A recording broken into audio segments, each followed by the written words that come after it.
Good morning, guys. Kind of getting set up still. To be frank, I slept till 9:30. I had some pretty hard workouts yesterday, and then I was up till like 1. We'll get everything shared out, and then we'll get going. Holy moly. It's a weird day in crypto today. Let's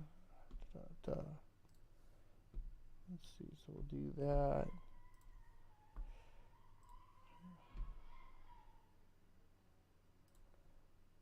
Bam, bam, bam. Almost done. No, I can't. Here, I'll ask you guys this while I wait. What's the best cheap cell phone camera? Everybody keeps telling me that I have to do TikToks. And I'm not putting TikTok on my main phone. And I also don't have a ton of money to go spend it on no second iPhone or Samsung junk.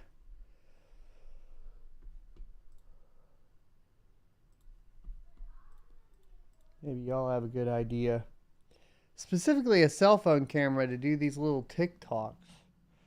I'm not even gonna hook it up to I'll just go hook it up to the Wi-Fi, which even that seems dangerous, I guess, but just a burner phone.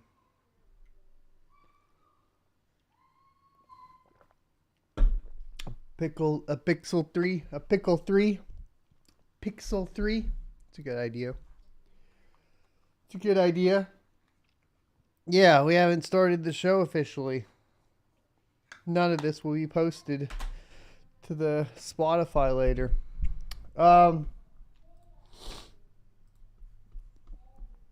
Whoo-wee. I literally woke up at like 15 minutes ago, so you guys gotta give me a second. We're getting there. The Pickle 3.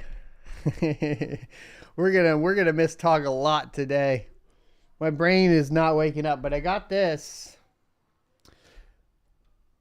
I know it's not my sponsor, but the Walmart had the Kill Cliff Flamin' Joe in stock. I only ever tried one once, and I really like it. And I can never find them, so I went and got some. It's good. I'm not buying GPUs right now, guys. I'm buying ASICs. So as far as emails and stuff, let's get into it.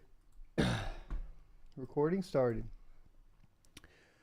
What's up, sons? It's Blind Rod with Son of a Tech, and welcome to the Crypto Mining Show, your one-stop shop for all cryptocurrency news from the perspective of a cryptocurrency miner. Today we're going to be talking about the chip shortage. Will it end? Will it not end? Some people in the know apparently think that it's not going to end. So maybe those GPU price drops we saw yesterday aren't really a thing. Next, we're going to be talking about Kazakhstan crackdown forces more than 100 miners, crypto miners, to close down. And then we have the rest of our cryptocurrency, essentially profitability and questions and answers for the end of the show as well. Should be a pretty short show. I didn't have a ton of time to prepare today. I do have one more thing in my notes, but I'm going to have to pull it up while you guys watch an ad. Today's sponsor is myself. To support the channel, click the join button below the video and you will get access to our privately hosted Rocket Chat. Today's sponsor is Crypto.com. Crypto.com is my go-to centralized exchange for liquidating my crypto assets. With their Crypto.com Visa debit card, I can load up my mined Ethereum to pay for power and other operating costs quickly while earning up to 8% cash back. In addition to the Visa debit card, there are additional fiat options including wire transfers to easily receive your profits. Crypto.com also offers additional services including trading and even staking to earn additional revenue on your investments. Join 10 million plus users buying and selling 100 plus cryptocurrencies at true cost by using my affiliate link in the description for a $25 funding bonus. or enter referral code SOAT at sign up for the same bonus. Remember, cryptocurrency investment comes with significant risks, so do your own research. Welcome back, everybody. So first things first, we do have a new miner release from Gminer. It's version 2.89. It was released 35 minutes ago. And as you guys can tell, we were not as prepared as we typically are today. So, boom. Here's the two changes. Display unpaid balance on ET hash pool. Supported pools, Ethermine, Hive on 2 miners, F2 pool, and Nano pool. And auto fan support memory temperature. So that's pretty cool. Temperature fan, TM fan. And that's because basically earlier they released the ability to see the NVIDIA GPU memory temperatures. I believe it was a couple days ago in 2.88. Yep, display memory temperature here. So now because they can pull that info for the miner, you can now set basically fan support or auto fan support for or dependent on the temperature of the memory. So that's pretty cool from Gminer. Let's go ahead and get into the first topic of today. We have Micron CEO expects chip shortages to continue till 2023. SSD and DRAM prices to climb. So we've already seen the prices increase for things like GPUs for sure. It's sounding like it's going to move into the memory market as well as the hard drive or storage market as well. So I don't know. I don't know if we are actually going to see a decrease in the pricing of GPUs at retail as much as we were expecting. Now, there's a couple caveats to that because what we have is a super inflated pricing on like the AMD GPUs, where I think those may come down a little bit more than, say, the NVIDIA GPUs, at least at retail here for the next quarter or so. The shortage itself doesn't necessarily mean that prices won't come down because we also have, like we've talked about before, the influence of the crypto market and that being on the decline for specifically graphics cards. Now, the worrisome part is, of course, the mention that the memory and storage prices are going to go up, which would say that maybe it doesn't have as much of an effect on pricing. Sanjay Mehrotra, Micron's president and CEO, recently met at the White House with President Biden to discuss competition in supply chains. Yay. On Thursday, Fox Business sat down with the Micron CEO to discuss the current chip shortage and his viewpoints on the current industry. Is it weird that we start seeing price drops happening and the shortage alleviated for Q2 of 2022, meaning basically we're seeing more production in Q2 of 2022 than 2018? And then we get an article like this after the CEO of Micron meets with President Joe Biden? Okay, I know. We're getting tinfoil hat on, and I just had to point it out that I thought it was funny. Look at that coincidence. Mehrotra's statement. I think that I don't know. You guys can help me in chat and tell me again how to pronounce this name of the CEO of Micron. Statements to Fox Business are parallel to comments from Jensen Huang and Dr. Lisa Su of NVIDIA and AMD respectively. He agrees that the chip shortage is improving, but that full restocking of semiconductor chips will not be completed in 2023. Remember, we basically had Jensen from NVIDIA, Lisa Su from AMD. Remember, last week they were talking about an alleviation of the chip shortage. And it seems like here, the way the article is written, it's hard to tell, but he's saying that it's improving. He agrees that it's improving, but, you know, we're not going to see the restocking be completed in 2023. The Micron president also raises the questions about the U.S. government and private sectors partnering to increase the U.S. to a prime position of leading the chip market sector. Quote, there are parts of the chip shortage that will continue to improve as we go through the calendar year 2022, and some parts of this will continue into 2023 as well. Of course, Micron continues to make the necessary investments to meet the demand growth that our customers are bringing to us. The Micron CEO expressed that Asian nations had helped the semiconductor and chip industries in several years. Maroda also points to the automobile industry as having a large stake in improving the chip sector. Quote, as they become increasingly autonomous, they are actually becoming like data centers on wheels, right? I mean, they have as much memory and storage in them.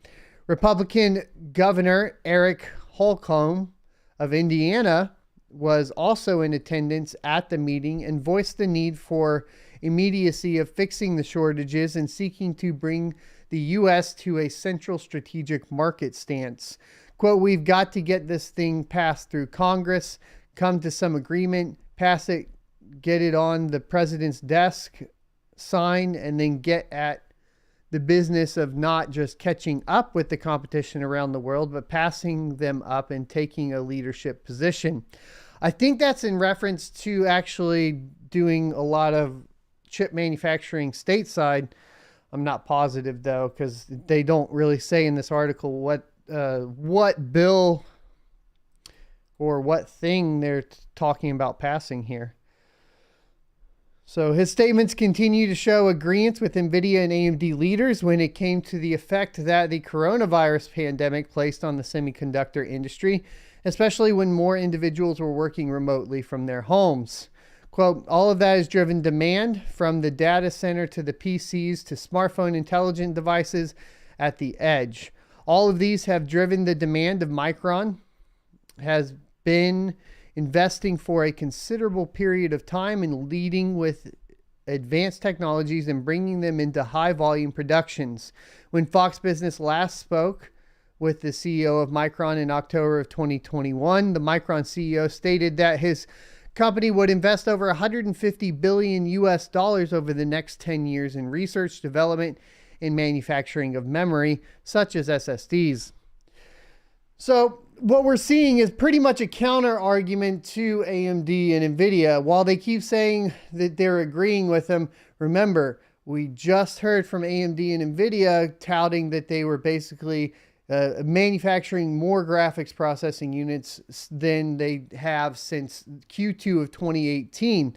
So it's kind of weird the way the wording was going, because it's like, we don't really want to disagree with NVIDIA and AMD, but we disagree. And from the perspective of who you should listen to as far as the shortage is concerned, I would think that you would listen to the Micron CEO, because they are making the BOM cost components that have to go into these graphics cards, that have to go into the chips, you know, into the cars, into pretty much everything that's manufactured. Of course, you do have other manufacturers outside of Micron, like Samsung, but that doesn't really necessarily mean that their production's so much further ahead of Micron that it's going to alleviate it on its own. So I would tend to believe that we are looking at more shortages through 2023. As far as the GPU shortage itself is concerned, there's two things to discuss there: a shortage versus a price thing. And as we've seen, of course, especially with AMD GPUs, who are a little bit more limited on their memory manufacturing options or who they get their memory from, they seem to have the hardest time at not at keeping products on the shelves, but at keeping those prices reasonable. As we talked about in last night's video, we basically had the 6700 XT drop in price by $300 US, but that was only for two specific models. We had the XFX model, which could be related to the issues that they had in China. And then, of course, we had the Gigabyte model on Newegg, both still almost $200 over MSRP or original MSRP. And I don't think that's going to change anytime. But I do think that we could see price drops on the AMD GPUs to make them more competitive, to start getting them off the shelves, especially when you look at stores like Micro Center, where you have a ton of AMD GPUs on the shelf, but they're just not selling. And they aren't selling to the miners because of a couple reasons, right? First of all, the price means that your ROI is pretty high. And I'm talking about home miners here too, because if we're talking about large miners, especially large GPU miners, they're typically purchasing directly from NVIDIA or one of their third-party partners, board partners. So the home miners aren't buying them. The gamers aren't buying them because they're pretty expensive as well.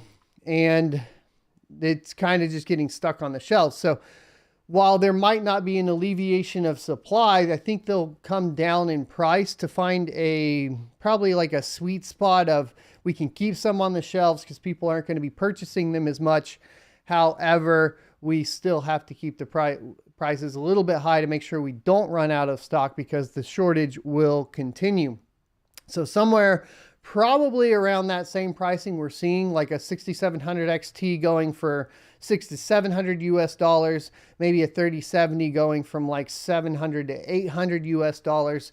One of the things about NVIDIA too for the miners is the light hash rate doesn't have as much of an impact, I think, as NVIDIA was expecting, especially when you consider the fact that they work really well on pretty much every other algorithm outside of Ethereum, as opposed to AMD right now, where if you look at the AMD GPUs, like the 6000 series, they perform really, really well on Ethereum, at least like the 6600, which is probably the most efficient.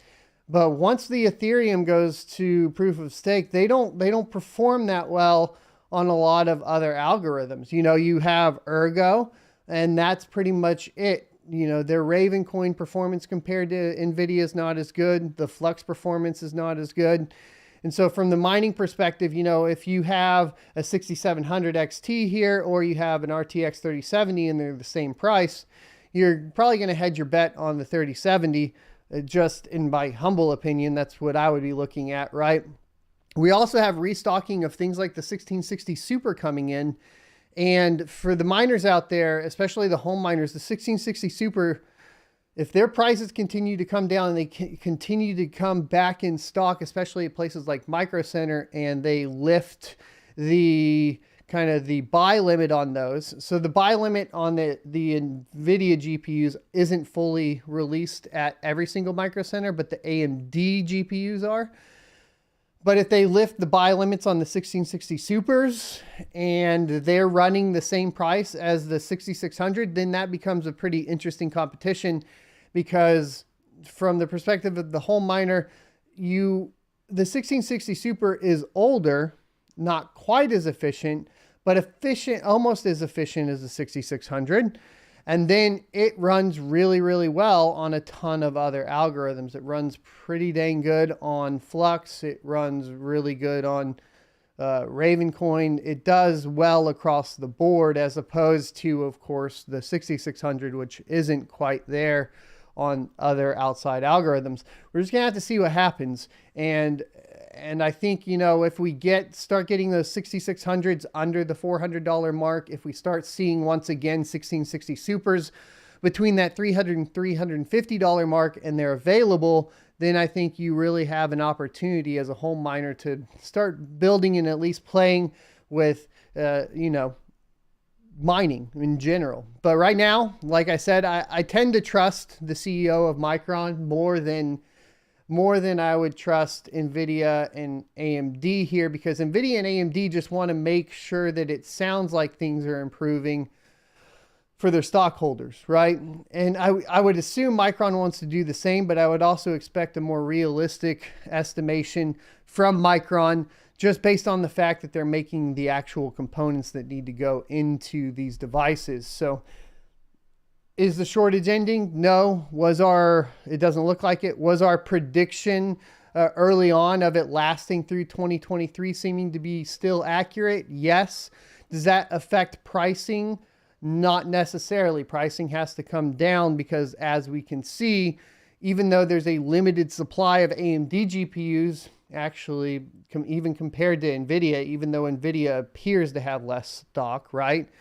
That is primarily due to the price points of the AMD GPUs on the shelves, not due to the supply shortage, right? So it's going to be a balancing act, and we'll have to see where it goes from there.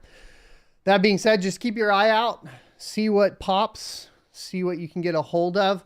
The interesting thing as well is we're getting at Micro Center, we're starting to see the RTX 2060 12 gigabytes on shelves, which is going to be an option if the pricing gets in pretty good. We have the Intel GPUs launching, so we'll have some more options there. And as we reported on before, NVIDIA is going to continue to make the 3000 series alongside the new Ada Lovelace launch.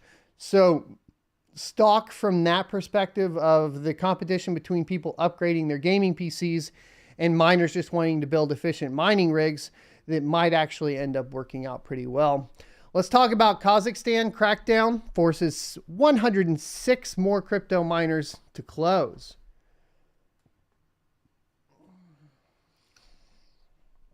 All right.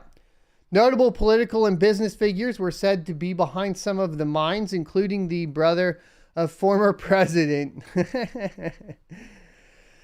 Oh, that's great. Kazakhstan's crackdown on illegal crypto miners has forced another 106 miners to stop operations, according to a government statement today. Following investigations by the country's financial monitoring agency and other state bodies, 55 of the mines closed voluntarily and 51 were forced to shut down, the statement said. The 51 are suspected of tax and customs evasions and placing equipment in special economic zones without permission, according to the statement. The inspections revealed that some notable political and business figures were involved in crypto mining. According to the statement, they included Bolat Nazarbayev. I'm never going to get it, am I? The brother of former president, his brother, right here, Nursultan. And Alexander Klebanov, the chairman of Central Asian Electric Power Corporation, which provides electricity to more than 2 million people, according to its website. And Karat Itegmanov, I'm just botching them all up, listed by Forbes as Kazakhstan's 17th richest man. Wow, okay. So the Central Asian country has been dealing with severe electricity shortages since autumn of 2021, in part due to an influx of crypto miners from China, but also because of infrastructure failures. The government has decided to crack down on illegal mines to deal with the energy problems. In total, the Financial Monitoring Agency has opened 25 criminal cases and seized 67,000 machines valued at 100 billion Kazakh tenge, 193 million US dollars, according to a statement. In late February, the government said it busted 202 megawatts worth of illegal miners. So I thought we already talked about the 202 megawatts of illegal miners. I'm not sure exactly how much has gone off the grid as far as hash power or as far as power consumption. What we would hopefully see is some sort of relation to that in Bitcoin, but that doesn't seem to be true, as we're still over 200 exahash a second. If we take a look at Ethereum, we expect, 1 petahash a second on the network.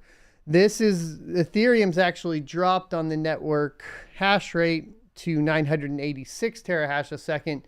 Is that enough to account for the 106 mining farms?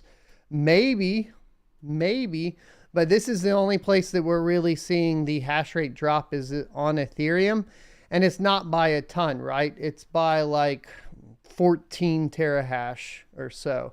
So not a crazy amount. We also are seeing a corresponding dip in difficulty. And I don't know. I don't think that it's necessarily right. I don't think that it's necessarily realized yet on the market or on the networks. The only place, like I said, that we can see it right now is possibly Ethereum, but it wasn't really a large enough drop to be substantial.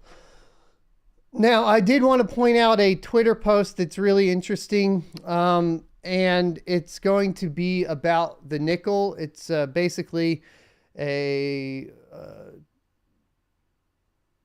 about nickel trading. So there are essentially a whole bunch of trades canceled, 3.5 billion US dollars in trades canceled, and they were shorting it. So I don't have all the full details here because it's a Bloomberg article. What I do have is a Twitter thread, and I'm going to share it in chat for you guys to read.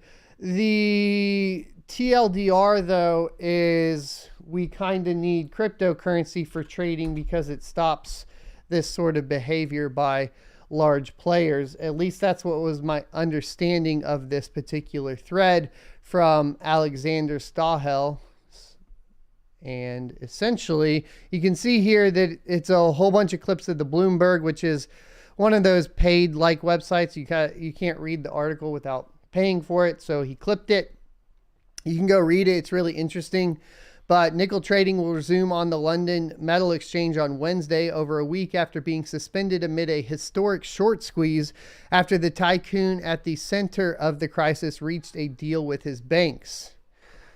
Xing Guanpa Da, something like that, known as Big Short in Chinese commodity circles, and whose large short position roiled the market last week, has secured a standstill agreement to avoid further margin calls, reducing the risk that the squeeze is repeated when the markets reopen. In a notice to members on Monday evening, the LME said that bank support for Xinjiang Group Holding Company, quote, could suggest that the potential for further disorderly conditions may be mitigated. The restart of trading, scheduled for 8 a.m. London time on March 16th, will cap one of the most dramatic weeks in metals market history that has plunged the entire industry into chaos, briefly brought a handful of brokerages into the something. After halting trading at the time, the LME also took the dramatic step of canceling about $3.9 billion of transactions that had taken place when prices moved from 50,000 US dollars to more than $100,000 a ton.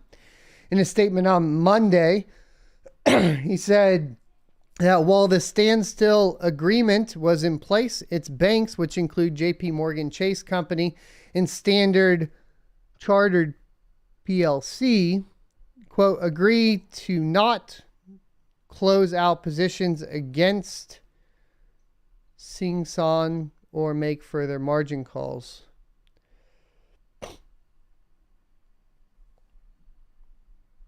Anyways, super interesting in the metals market. I know that there's always kind of this competition between the crypto guys, especially Bitcoin maximalists, and the metals market, and comparing the two. To me, as we've seen, recently, we see Bitcoin and cryptocurrency usually correlate closer to tech stocks than to the metals industry or whatever, or markets. So it's a little interesting to see that these aren't performing that well either, though, due to basically trading manipulation, which has been a deal, for a long time. We've seen it with like the whole GameStop problems, the AMC stuff that's gone on, and so on. Let's talk about mining profitability for the day. It's not that great. I also have a little, it's getting hot, so we're dropping a little bit below 5 gigahash. Remember, I do have some miners that we moved over to Flux. But yesterday was, we had a really good, 2 or 3 days in a row. And then yesterday, everything slowed way down. We only ended up with 176 US dollars and 0.068 ETH. And then today we're at 0.046 ETH. It's not looking to recover as far as mining profitability for the day. I'd like to keep us over the 200 US dollar a day. It would help if we could get that miner back in stock, but we don't. As far as on miner pool, we are at around 392 solutions a second for the last 24 hours. Once again, the heat's really hitting the farm as it warms up here.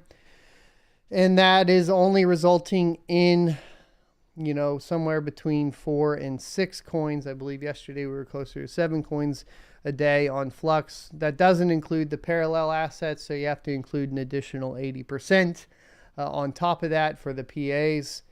And we've explained all that in our How to Mine Flux video, so definitely go check that out if you're interested.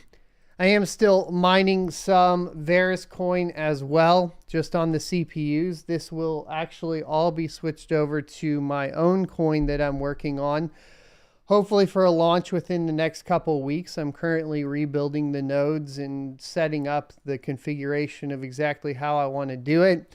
I ended up making a boo-boo and basically setting the payout to like the block reward to 0.0001337. So that's not good. I gotta fix my math. Let me be clear. 2, as far as creating my own coin, I'm just doing it to do it and learn the process.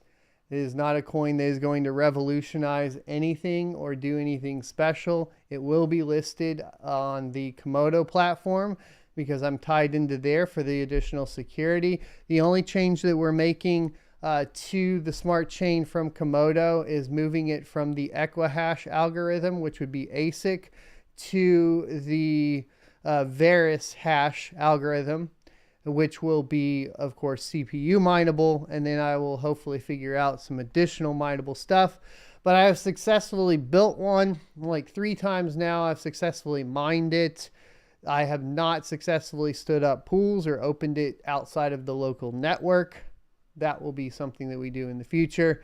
I'm excited to do it and learn about it because I figured, you know, I better learn everything I can. So hopefully we'll get that up and running for you guys and get to play around with it. That's what I'll move my Varus coins to, essentially, because, yeah.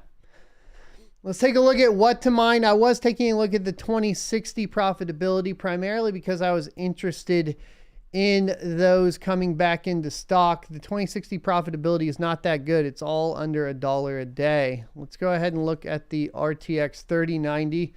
And we are looking at $3.32 a day after 10 cents a kilowatt power on Ethereum.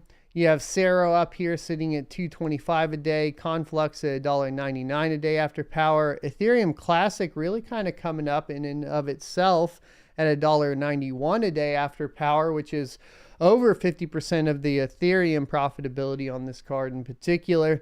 Ryo with Crypto Night GPU is at $1.98 a day after power, which is, of course, more than Ethereum Classic. You have to scroll down pretty far to get to our usual suspects like Ergo at $1.88 a day after power, Ravencoin at $1.55 a day after power, and Flux at $1.62 a day after power. It's a little bit better on Flux because I have not adjusted this because we were looking at the 2060. So let's calculate that out. And that does move Flux up to a more reasonable and expected level of $2.13 a day.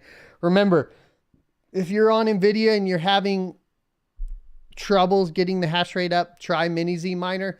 Yes, it's an older miner that hasn't been updated in a while, but for whatever reason, as far as Flux is concerned, it definitely mines better. So I think that's really, really good as far as that goes. Let's take a look at the networks. We already looked at Bitcoin and Ethereum as a part of today's show, so go rewind and watch those segments if you're interested. Let's go ahead and get into the other ones. Let's look at Flux. And on Flux, we're at 2 mega solutions a second, so no real change. Let's go ahead and look at Ravencoin. And I'm not really expecting much change in most of these. 3.84 terahash a second, pretty much the same that we've been expecting. We are still seeing, you know, slight declines in, of course, difficulty on Ravencoin. Let's take a look at Ergo and check that out. And that's at 15.84 terahash a second.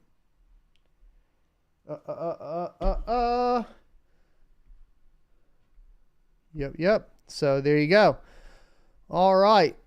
Varus coin, out of curiosity, you'll start looking at this. The difficulty did drop. I was wondering because I was like, the profitability is not bad. It's not bad. We have like 4 CPUs on there right now. And I believe we're doing, hold on. Look this up real quick. And on Varus coin with 4 CPUs, we're doing about 1.7 Varus coin a day. So there you go. Let's look at profitability for mining Ethereum on the pools for the last 90 days, Crazy Pool in first, Flex Pool in second, Mining Pool Hub in third. For the last 60 days, Flex Pool in first, Mining Pool Hub in second, Crazy Pool in third. For the last 30 days, Mining Pool Hub in first, Crazy Pool in second, Flex Pool in third. For the last 21 days, Mining Pool Hub in first, Crazy Pool in second, Flex Pool in third. For the last 14 days, ZET in first, Crazy Pool in second, Mining Pool Hub in third. For the last 7 days, Crazy Pool in first, 2 miners in second, Flex Pool in third. For the last 3 days, Crazy Pool in first, 2 miners in second, Flex Pool in third. And for the last day, we have 2 miners in first, Ether Mine in second, and Flex Pool in third. Now you need to keep in mind all of the caveats for these pools. I'm going to be working on a tier list for everybody. 2 miners has alternative payouts, a 1% MEV cost, and a 1% dev cost or fee for the pool. So it has all the options. They have made no statements of complying with sanctions as far as they're not blocking Russian IPs or anything along those lines. Ethermine, on the other hand, is going to be following sanction rules and blocking Russian IPs. They are at a 1% fee for their dev fee, 0% fee for the MEV. Flexpool is going to be blocking and participating in sanctions and blocking Russian IPs. They recently had a fee change to 2.5% for their dev fee. However, they decreased their MEV fee from 5% to 2.5%. Now, 2.5% of the total block, including MEV, versus just basically just the 2.5% of the MEV is a little of an interesting play. I don't know how that's going to work out with the mining profitability on Flexpool, but let me know. And excuse me, I apologize. It's from 10% down to 5%. I was looking at F2 pool here. So they recently made some fee changes as well. So Flexpool is kind of messing with their monetary policy over there. Pay attention. Let me know what you guys find out. Crazy Pool, the biggest problem with Crazy Pool, and so Flexpool also has parallel asset payouts, but they were down because they've been doing it with the Polygon network. So you got to be careful there. Same with Ethermine. And that's because, well, to be frank with you guys, Polygon has proven to be a centralized piece of junk that goes down all the time. That's what Polygon's proven to me. And you may disagree with that, but that's certainly how it seems to me. Centralized, proof of stake, parallel chain to Ethereum that can't keep running for whatever reason. And then Crazy Pool, its profitability is all over the place. Like you saw for the last 90 days, it's in first place, and it seems to do really good, really good, really good, really good, really good, and then kind of a bad day today. And that's due to the amount of hash rate. So on Crazy Pool, you really have to worry about the amount of hash rate. But that does mean that if you have a good amount of hash rate, you do typically buy your hash rate on good days, get paid out significantly more on Crazy Pool when they have a good day than if you were on like Flexpool or Ethermine or 2 miners or one of the larger pools. So, and they have, excuse me, here we go. Shouldn't be drinking this spicy drink. They have a alternate payout method of Binance Smart Chain, which functions really well. So that's good there. High MEV fee, but no pool fee. Kind of weird. Also seem to consistently not be that profitable, but they are an option that we used a lot because there was no fees. All right. ASIC miner profitability, KD6 still in first. No real change in profitability, really. $113 US a day. The KD5's at $76 US a day, and the Silicon A11, which is ETH hash, at $73 US a day. You have to scroll down to really get into basically other options. You have the Antminer L7 at $27.88 a day. Their pricing for this is definitely too high compared to what it's really making a day pretty much anywhere. Z15 is kind of coming back. I think a lot of that has to do with, of course, the privacy features of Zcash. And then on the flip side of that, also the Komodo platform's kind of been making a run lately. And that's due to just basically how it enables a lot of people to participate within blockchain, including myself, which is pretty cool. And we'll be talking about that and what that really means for the industry, because they basically have the best documentation, the ability to build your own smart chains.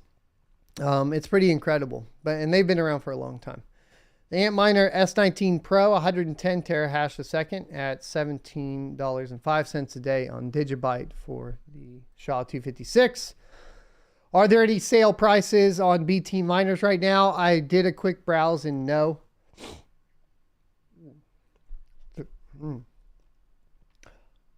Allergies. So, not really.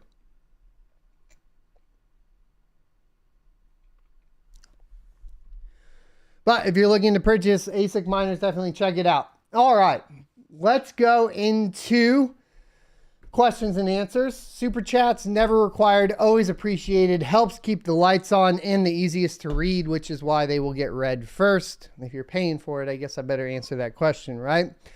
To follow that up, tagging @SonOfATech will make the message orange, and I'll be able to pick it out of the chat easier and answer those questions. So let's go ahead and get into it. All right. Now, Detroit Iris says you can use apps on the PC to post social like TikTok, Insta using Tailwind. I thought about that, but part of what I want to do with the TikTok is very quick, easy videos, and I think just having a cell phone will make that the easiest. Some Goblin Loser says, nice haircut. Thanks, my man. I'm going to try to not say my dude and copy Bitsby Trippin' all the time, but it's hard when he's such a big part of the crypto mining community. Mark Sevlin says, good morning, Son of a Tech. Good morning to you too. Please send the email. I went through all my emails last night and I could not find it. It's good to see Techie Rod in the chat. Detroit Iris just said, ask Son of a Tech, Best Buy just restocked the 6700 XT at a new price of $599. Yesterday they had them at 630 US dollars or 629, so dropping down to $599 is pretty crazy. Panzer says, ask Son of a Tech, I'm bullish on Soakcoin. Heck yeah. Anthony Burgess says, ask Son of a Tech, what coin is most profitable that you would recommend for a beginner to get started mining? I think because of all the tools and availability of documentation, just starting on Ethereum is perfectly acceptable right now. And it's going to get you understanding what you need to do and up and running pretty quickly. You're going to have specific overclock settings for GPUs, which is going to help. And I think that's going to be kind of the easiest way to get into it. Dan Sand says, that's Son of a Tech, opinion on which one after ETH 2.0, the 3060 Ti or the 2080. That would probably be a little bit more difficult to determine on price, right? If it was a 2080 Ti, I'd say 2080 Ti hands down because it's the best on Flux. If we looked at the 3060 Ti, I don't even know what that's necessarily getting on Flux, but if I recall, it wasn't that good. It's like 54 solutions a second. Whereas well, and I don't know what the 2080 gets. I know what the 2080 Ti gets, but let me look at the 2080. The 2080's at 61 hash a second. And what else is going on here? Yeah, it looks like the 2080 over the 3060 Ti, honestly, which is interesting. I wasn't really expecting that. But it's close enough. So, close enough.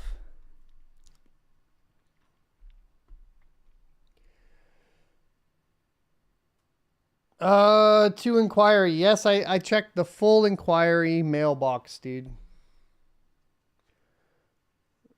Miguel says, Son of a Tech, do you ever do any futures or margin trading? Nope, I don't do any trading like at all, except for like swapping for the coins that I want if I'm going to long-term hold them, or I'll swap for coins, obviously for doing YouTube videos, etc. like I own a bunch of the Dogelon Mars, but that's just because I made a video about it. I don't actually go out, and when I make a video, it's interesting. So I buy the whatever coin it is the day I'm making the video to make the video. It still presents the same problem that you have to watch out for, and this is why I'm acutely aware of it, and I make it very clear to everybody that's here. The pump and dump is really, really easy for content creators, whether that's on TikTok or YouTube or Twitter or whatever else. I can just by default make a video, and then potentially, of course, that video, after that video launches, the price of whatever I purchased there goes up. That's also why you notice, I hope you notice, that when we do the how to buy, I leave the seed phrases right there for people to go in and take whatever I bought. So that's how I deal with it.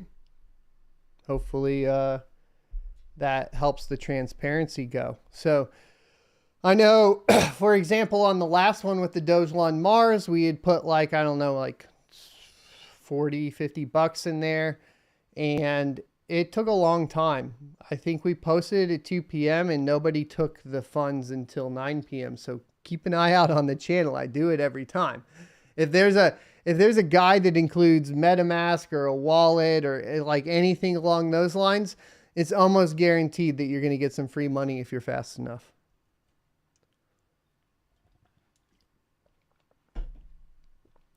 Jorge Orta says, that son of a tech, do you think an Octominer case will keep those 2080 Ti mining flux at better temperature than mining open air? I get temperatures around 68C or 71C if I push it.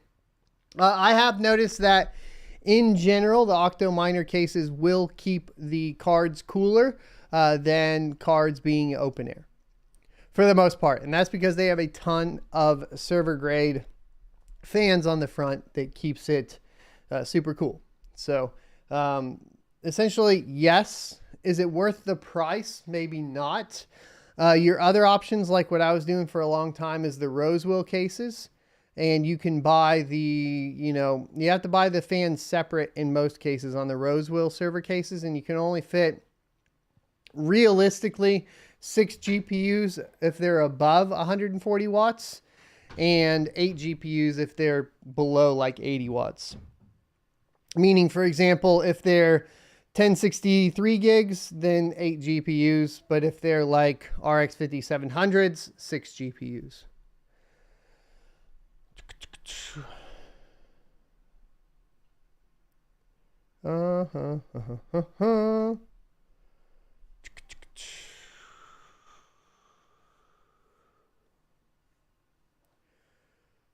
An Irish guy said they're loud, so not for home use. Yep, so not for home use. Now, if you're just like, and that depends, right? Because there are stages to home mining where if it's in your garage or a shed or something along those lines, it may change that factor. For the most part, if you're home mining, you're also not going to be running a ton of rigs. And the air conditioning of the home is probably going to help compensate a little bit for that heat.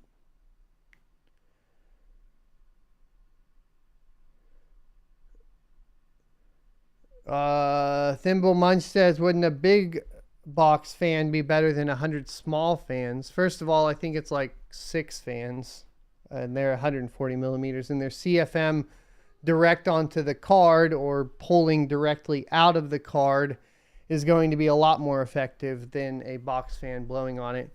A box fan you would set, in addition to that. Aggregarker Visual says, ask some of a tech update on your helium mining. You're doing $2 to $6 a day. I can open it up, but last time I checked, it was still like 10 cents a day or something. It's not good. It's depressing, so I don't even really look at it. My hotspot earned $0 yesterday. Syncing, relayed. Total It's earned $7 since I've had it for a month. So, oh well, is what it is. Victor Fernandez says, that's not a tech. What do you prefer? A 12 GPU rig, 2 6 GPU rig, and why? So, like, you want to put as many GPUs on a motherboard as possible to reduce your overall cost and ROI, right? So if you can get a motherboard that's going to fit 12 GPUs, then you want to, in theory, put 12 GPUs on a single motherboard.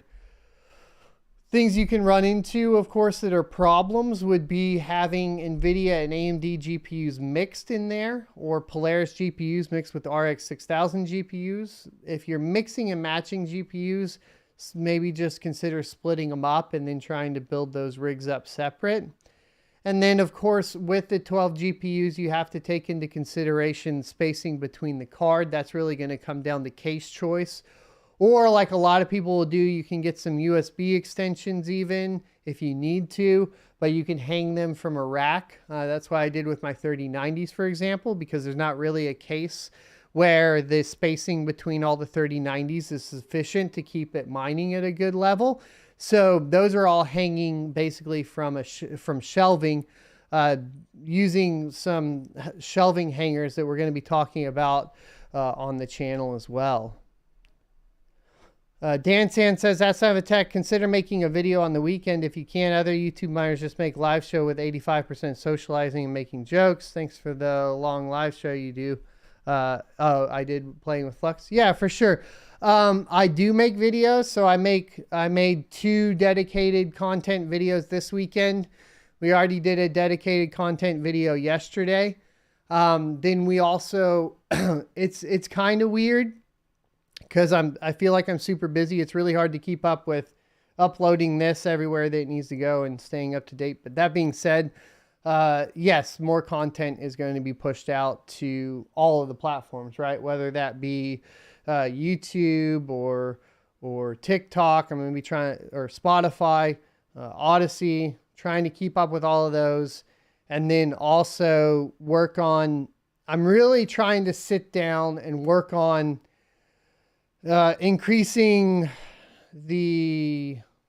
basically the production value, because I want to get that up better and better and better. I think with the mic's great, but definitely want to work on that. And researching. So the past week has really been a lot of researching more difficult topics and how to relay those how-tos to the public without it being confusing. And so if we're talking about spec mining, that's why we had the introduction to spec mining. You're talking about setting up nodes, learning how to, pull individual miners from GitHub into Hive OS, this sort of thing.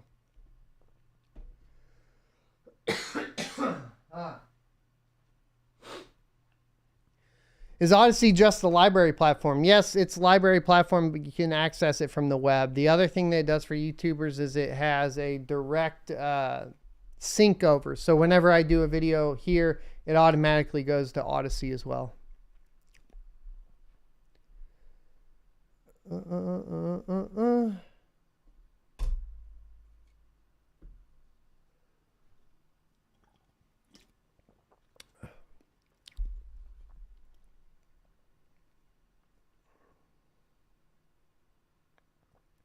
Simon H says, that's not a tech. Should I even try to get a Z-Link C1100 52-week wait list? I don't even know what that is. I'd have to Google it. Let me see.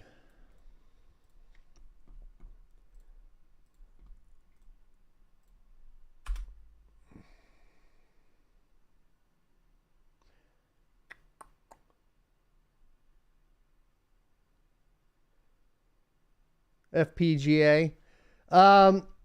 There's like a couple arguments pretty much against FPGA. My only real argument against FPGA is for the uninitiated. Basically, obviously, like, I guess this one's in high demand, but your technical ability needs to be significantly higher than it would be for an ASIC or a GPU miner. And even if it is, you are typically ended up getting caught in like having to purchase software from the developer of the coin, etc., to actually mine with the FPGA. These are barrier to entries that I think are worrisome, and it locks it down. In fact, I would say that of all of the mining options, FPGAs are more centralized than even ASICs, primarily because of the way you have to obtain the software. Mark Sevlin says, that's not a tech off topic, but what monitor do you run? I run the Samsung Galaxy, what is it? They're not Galaxy, but the Samsung 49-inch thing. It's big.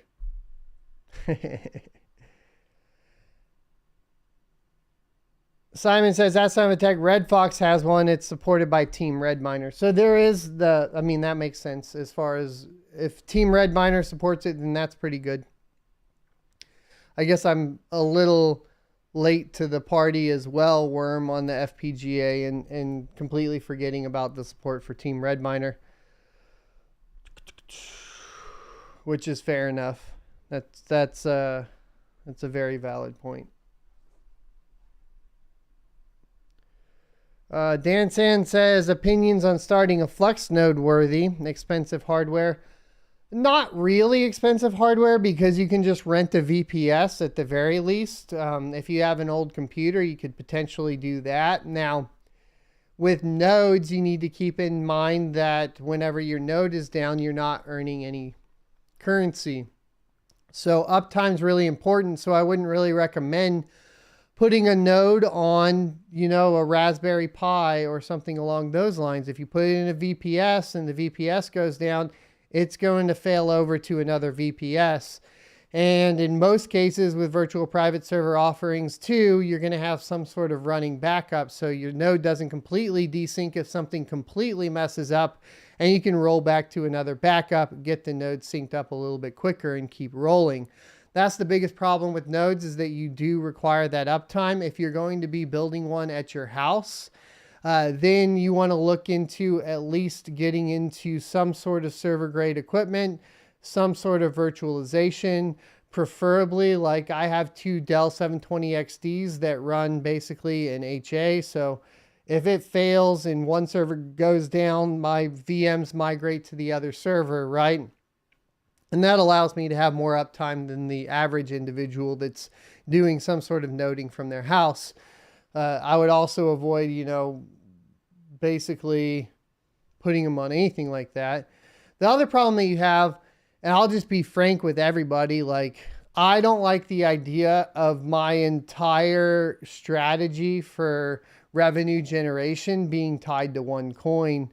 That's why I don't really like ASICs that much, right? Because essentially if I'm buying ASICs, I have to worry about that one coin sticking around, or at least the ASICs that are a little bit less established, right? So Bitcoin, I feel like, is going to be established. So I feel a little bit safer purchasing a SHA-256 ASICs than I do purchasing a Kadena ASICs, right? Especially the pricing. What I'm going to spend, previously as high as like $80,000 on a Kadena ASIC that's that's cut its profitability by at least 50% in the past month or two.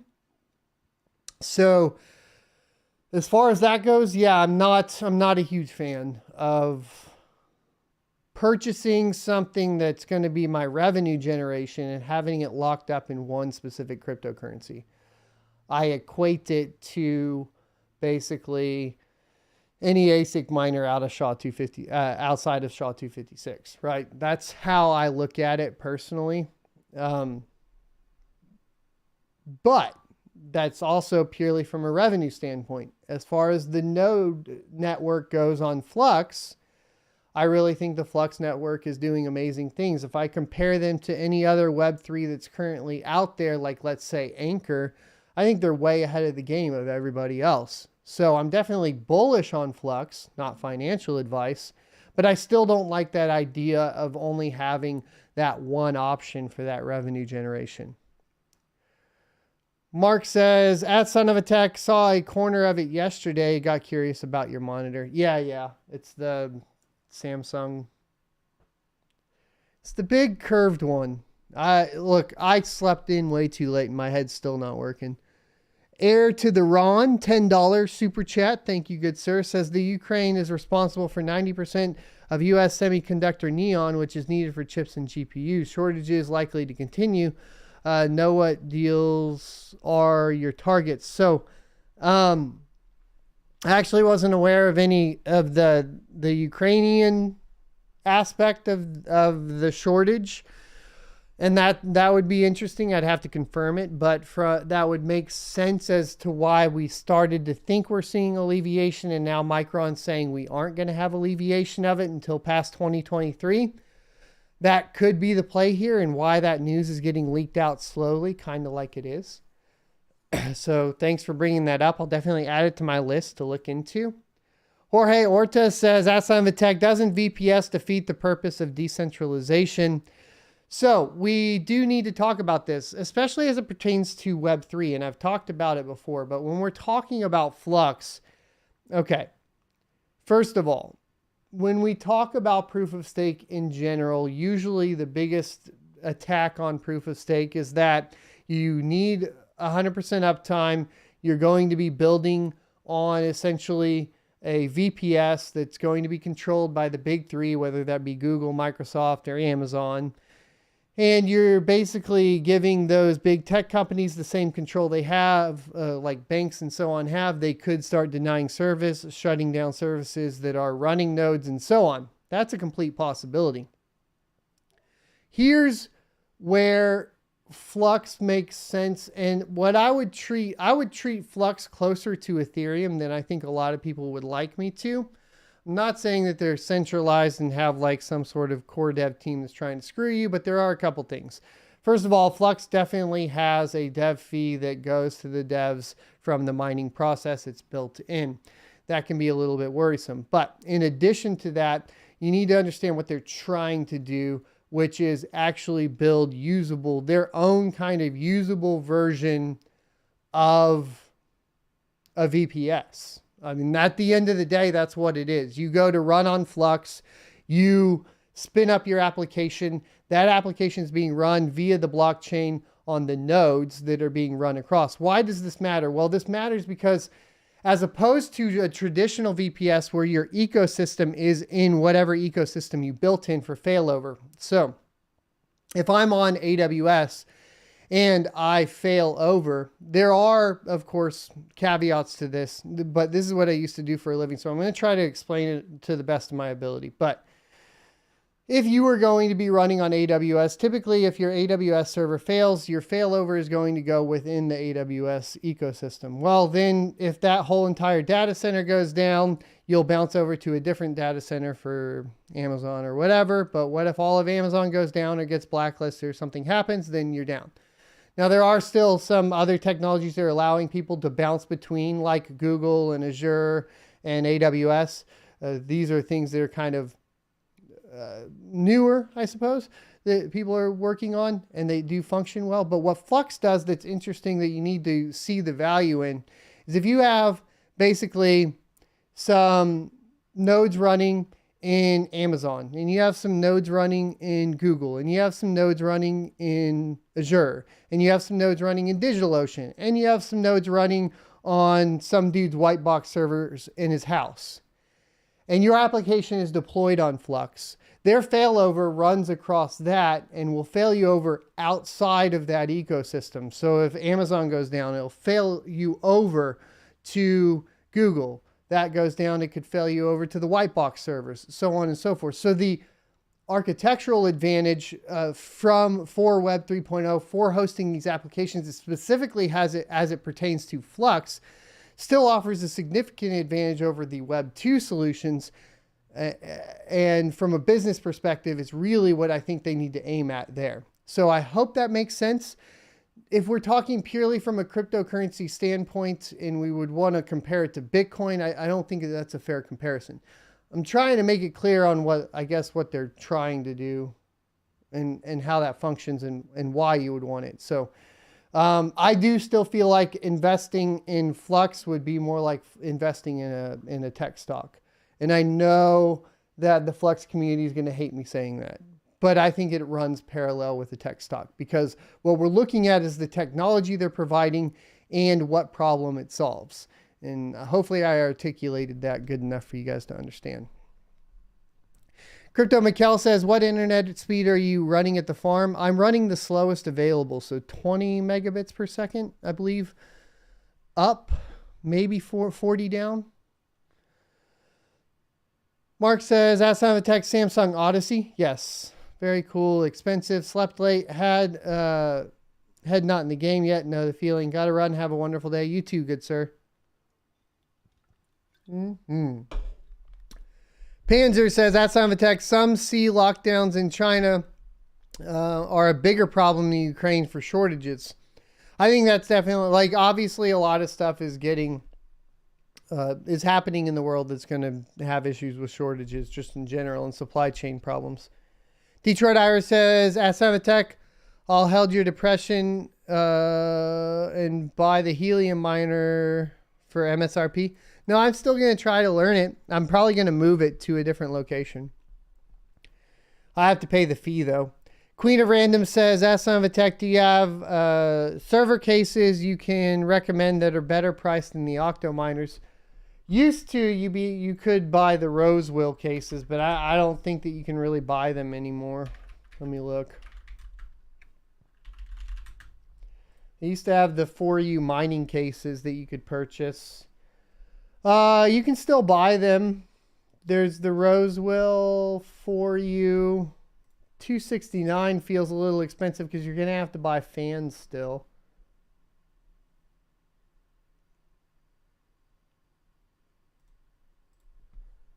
But I have a bunch of these and they work pretty good. It's not going to be plug and play. You're going to need your own power supply, your own fans, that sort of thing. Octominer is going to be more plug and play. And that's really the only other server case. I have one more server case that I'm working on review for, but I actually don't know where to purchase it. So I don't know. Dan Sand says, are you planning on doing a Flux node running? I don't think that I actually have the funds right now. To be honest, like I've said, the margins are really, really skinny right now. And I'm trying to figure out what I'm going to do. So, no, I'm not making enough to drop like $3,000 on a node at this time. Cut the corner, 30 billion says, that's not a tech. Do you think the MPOS memory temp and Gminer update is related to the Lapsus NVIDIA leak? It definitely could be. I don't know why NVIDIA would lock the memory temperature behind a wall like that. That being said, of course, nothing with NVIDIA really surprises me when they lock their users out of stuff either. So it's definitely a possibility. It's all good. Mining company says, as Tech just got my electric bill. Power usage went up 506% from February last year. Glad I can pay for it with my mining rewards. Heck yeah, man. Anthony Burgess says, as Tech, do you have a YouTube video on decent ETH mining rig, like a complete list of hardware and video setup? No, not in a while. There's a lot of people that do those, and I think they do a pretty good job. Most of mine are pretty old. For the how to build one and like all the parts. The thing is when you can do those videos is when parts are in good availability. So right now the process, and this is the inevitable process that you're going to end up in when you're mining cryptocurrency. GPUs are going to be in short supply. You're going to be buying parts as you can afford them and when they're available at a decent price, meaning that you're going to end up with a hodgepodge of stuff. So it's not like you can be like, here's a 12 GPU 1660 super rig that we're going to build today. Because if I went out and just went to try to buy 12 1660 supers, eventually I'm going to buy it out of the supply at the price I'm willing to buy it out at and end up paying way too much for the other ones that I need to do. So really what you end up doing as a miner is you get the basic setup, and maybe we could do a video about this because maybe that would be the best way to do it. But your basic setup of having a power supply, a motherboard, memory, CPU ready to go with the risers, and then you just plug in GPUs as you get them. And that's literally what I do.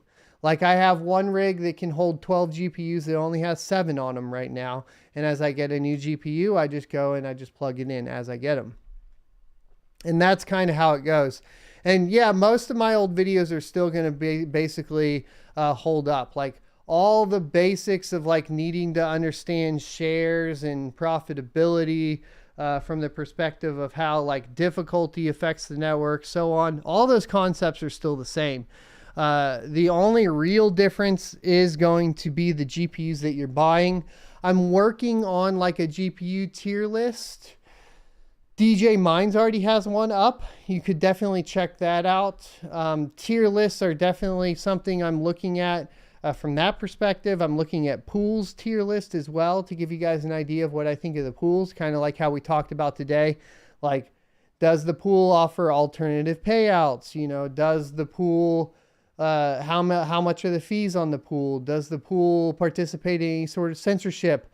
Listing all those out and then setting a tier list up for that.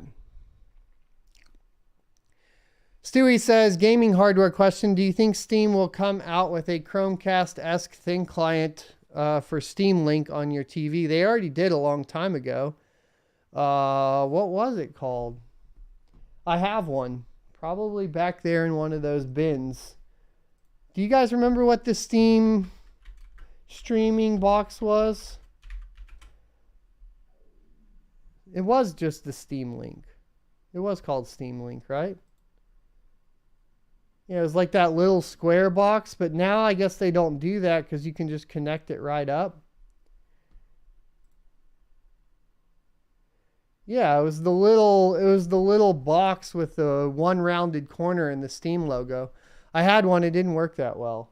Even on like super good Wi-Fi or even on hardware connection.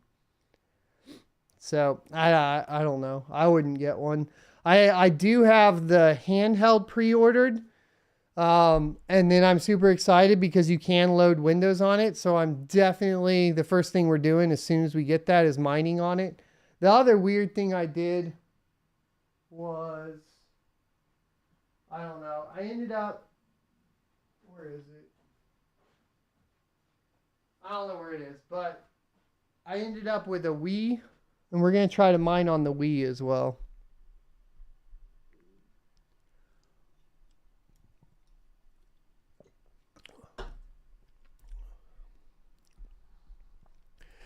Racco, good question. Says, that's some of the tech. Do you believe GPU mining will survive? And yes, I do think it will survive. Look you straight in the eye. Yes, I do think it will survive. I think a lot of people will quit. I don't think everyone will survive. And I think the people that do survive and whatever coin comes out of that is going to be a powerful force of nature. So whether that's Ergo or Flux or something we've never heard of yet, it's going to be a powerful force of nature. And the reason being is because straight up, the ecosystems here that we're talking about when we are talking about cryptocurrency is participation being a large part of it. And what happens when with like proof of stake and so on, and the barrier to entry going up there is I think you reduce the amount of participation or the amount of people participating within the network because that barrier to entry is too high. So, do I think it will survive? Yes. Do I think many people will make it? No. I think potentially up to 90% of the people currently mining with GPUs quit. 90% of the hash rate probably goes away. That's like worst case scenario, but I think it'll survive. I just think, you know, basically it's going to be a tough time and only the tough people are going to make it out.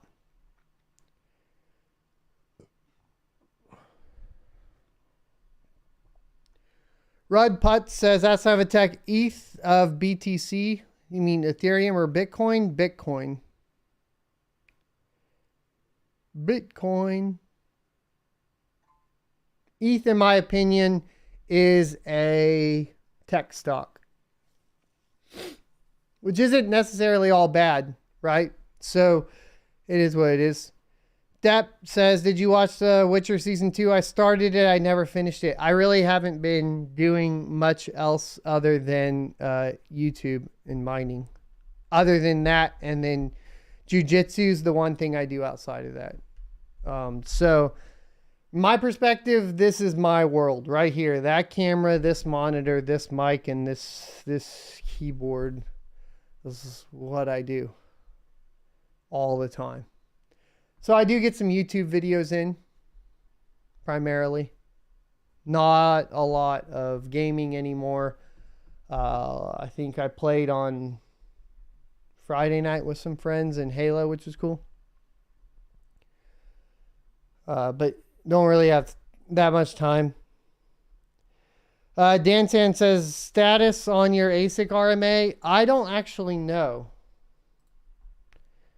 I saw that they were saying they were having shipping troubles from China, and I actually have not had.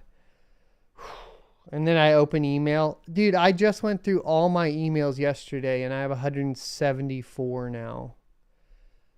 All right, whatever.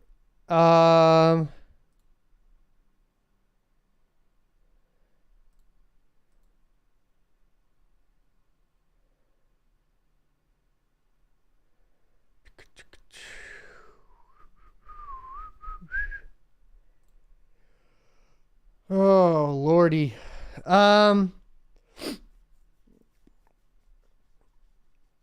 No, nothing in my email from them today, so we don't have an answer on RMA right now. Red Putt says, that's not a tech best news reader for the crypto world. I don't know, actually. Sorry. I do not know. I don't use a news reader. Probably not a bad idea, though.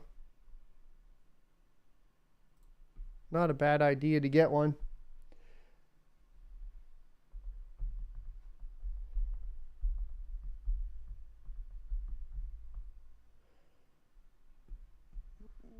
Good to see you in chat, Fudweiser. Hope you're having a good one. No, we kind of had a short stream today as far as news topics, so answering questions is great.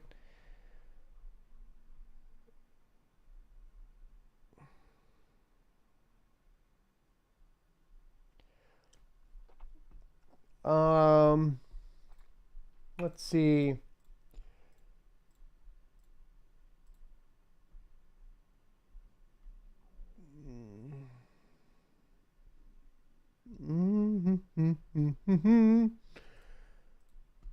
Are you guys going to be buying GPUs? You think this shortage gets worse? And do you think the 6700 XT price point of like $600 is right at where you're willing to start buying again? They are selling out.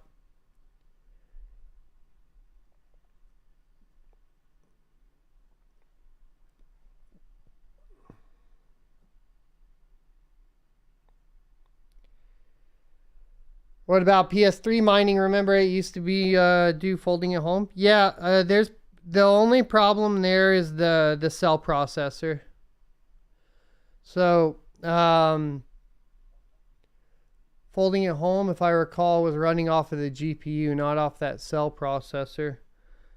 Right now, like all that old hardware, like the Wii, for example, the Wii I was probably just going to put on solo mining Bitcoin on SHA-256.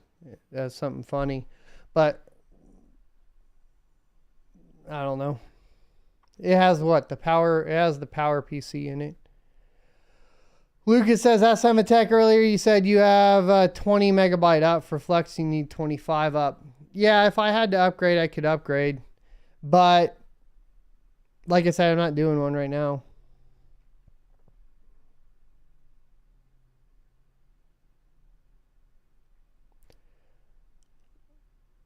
And then I would more than likely do one in a VPS because I could create a guide for that.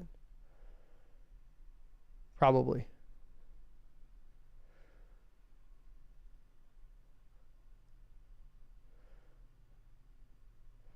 Budweiser says, I won't buy GPUs till the 90% that quit and sell their rigs. Fair enough. Fair enough.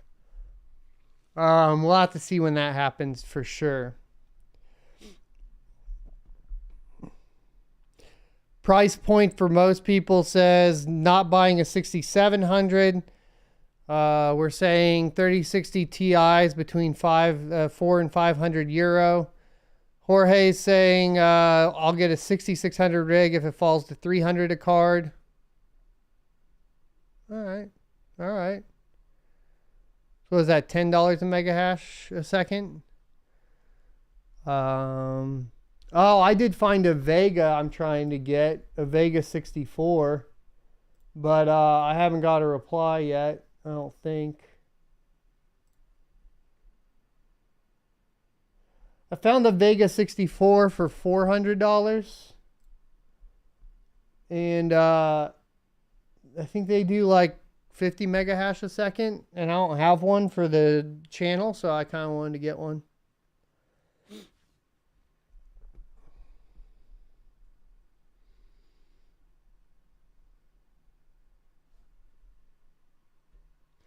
$6,800 XT at MSRP. Why not a 6,800? I mean, isn't the hash rate pretty much the same between the two?